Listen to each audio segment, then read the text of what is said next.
Well, a very, very good hump day to you. It's Wednesday. It is 7:30, and it's time for another morning musings. People really liked my morning musings. I thought, you know what? While I'm in the office, let's carry on doing them. Um, and in terms of what I want to talk about today, it's actually a continuation from yesterday's musing because it was really it warmed the cockles of my heart that we could have a debate without anyone slagging anyone off, and the channel engagement was popping off in terms of comments and stuff like that. And but everyone was very respectful, and everyone could understand. And I got an appreciation of where some people were coming from as well, because I wasn't in that space, and I could kind of understand. But actually, reading some of your comments and seeing some of the responses to those comments, I sort of could put your perspective. I can understand your perspective, and that's what we try and do. We don't know everything. We do not know everything, my friends. But what I wanted to talk about was actually, I think it was on a Nick's video or something like that I was listening to, and it got me thinking about when the Potter era ends, what do we judge whether that's been successful or a failure in terms of the appointment? And the reason being is for 99% of head coach managerial appointments, the outcome is they get sacked because the team doesn't perform. In those rare occasions, I'm thinking like Klopp most recently. I mean, you could even sort of assume David Moyes in that sort of sour bit. Not in that 90, not that 1%, because obviously a decision was made to not renew his contract. Whether that was made by him or made by the club or a combination, we will never really know, I don't think.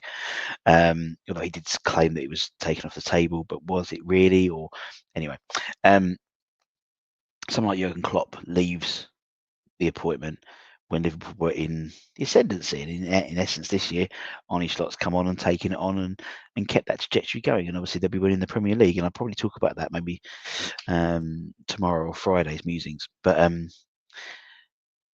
so for the majority, that's the last sort of 6 months, whatever year, that sours someone's legacy.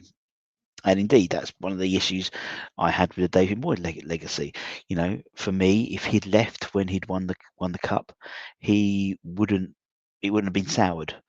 And again, there was, as I said, I always say it through. At that time, the board had three options. They could either have sacked him, backed him, or let his contract run out, and they went for the worst option, which was, in terms of legacy, in terms of backing him, they could have offered him a new deal. But they let his contract run down, and therefore there was no real need for him to develop the squad, develop the team, because he knew he was going to be leaving in 12 months, pretty much. So what is the expression? Die a hero or live long enough to be a villain. And I think in some people's eyes, they will see that Moyes era as not a great time. However, from a statistics perspective, you know, in terms of he will go down as one of the most successful managers West Ham's ever had. He's won a cup. That's the first time in my lifetime, bar the Intertoto. Sorry, Dan Blewett, because he always mentions that. Bar the Intertoto Cup. I've never seen West Ham win anything apart from obviously promotion to the Premier League. But obviously that you've won because you've gone down the previous year or the previous 2 years ago. So for me, that will always be a successful period in West Ham's modern history, in that consecutive top 7, top 8 finishes in the Premier League.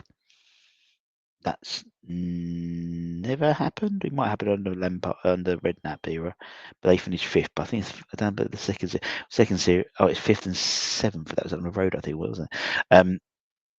But getting to a final, winning a trophy, and obviously there's an interesting debate on the Ben Foster podcast about whether winning the Carabao Cup is more significant or is harder to win than necessarily the Europa Conference League. That's quite interesting. Go check out Ben's podcast and put your comments there.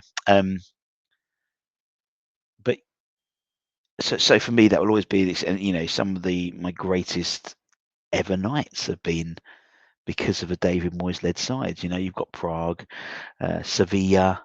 Those two sort of stick out straight away. Even to some extent, there was Mark Noble retiring. That was a huge thing, which I don't think we'll see that happen again in modern football, in particular West Ham. Might do. I'd love it to do. Like it's Ollie Scars, for example, or Lewis Orford, but I just can't see it. Not in today's modern day. You look back and the Pellegrini. I don't remember much about the Pellegrini era. No. Obviously, Slav. You got the last game at Upton Park. That would have happened anyway, regardless of whether Slav was in charge, in terms of it being the last game at Upton Park. But still, you've got there's certain nights. Obviously you think about the Ipswich Championship nights, sort of playoff nights. But again, we were in the Championship. So the reason being is obviously the main criticism of that David Moyes era was a lack of sort of entertaining football. And it's come full circle at the moment. So although we're not seeing relative success at the moment, we're seeing a more stringent defence, and almost as a consequence of that, the entertainment value of football's gone. Or West Ham isn't there at the moment. We're trying to be harder to beat, and again, that was the foundation for how a successful time to David Moyes happened. We became, rather than conceding goals, we sort of shored up the defence. And then the attacking players could then attack more because they didn't have to track back as much. So in theory, there'd be more attacking positions because they have more confidence in the midfield. The midfield have more confidence in defence. Defence have more confidence in Areola. And actually, I think it was Nick made it. Was it Nick? Yeah, I think Nick made a good point. Talking about Areola. Under Lopetegui, Areola must have been man of the match 3 or 4 times in those 10 games, or in the ill-fated spell of Lopetegui. And I can't remember. I mean, he might make 1 or 2 saves a game now, but not as many as he used to. That's for sure. Which means they're not getting to him, which is great. But I just thought it was really interesting. And again, it's the whole idea is to open it up as a debate, and I think it's probably whether. And I'm not saying you can't have both. I'm not saying you can't have success and entertainment, because you can. But it's almost like at the moment, when it comes to West Ham, we can't have both at the moment. I don't know why, but I think it's a really interesting discussion. Football in itself is about winning things. You don't get a trophy for finishing 4th in the Premier League. We've done something which probably maybe might do in my lifetime again, but actually win something. So for me, that Moyes era was a success, but tainted towards the end. And what I think is, when we look back at in the Potter era, whenever that may be, hopefully a long time, because that, if it's a long time, the assumption is he's performed well. If it's a short term, then we haven't performed well. That's the only reason you really get rid of managers, in all honesty. So let's just say 5 years' time. 5 years' time. What metrics would we judge a successful Potter era on? Would it be European qualification again? Would it be getting to a final? Would it be perfect position in the league? Or would it be entertaining football but finishing 10th every year? I don't know. We seem to change our metrics all the time a little bit. I mean, I look back at the Pardew era. The Pardew era was an exciting era in some respects. We got to an FA Cup final. Obviously, we got promoted. We had a decent seat, and then it turned sour. And looking back at it, Big Sam, success was getting back promoted first time back into the Premier League, which we did, and then having a side which was safe in the Premier League. That was success. It wasn't exciting, but that was success. And indeed, because of that, because of those foundations, we've had the longest prolonged period in the top league in our history, I believe. I'm sure Nigel Khan will confirm that, but I'm pretty sure it's the longest time we've been in the top league. Definitely the Premier League, but in the top division without any sort of relegation. Because even when you look at some of the great managers of the past, the Ron Greenwoods, maybe John Law, for example, don't forget 1980, we were in essence a championship side. We were relegated, and then in 85, 86, we had a fantastic season. Obviously, finishing third in the top division. The preceding year, we almost went down. So sometimes metrics and views get distorted over time as well.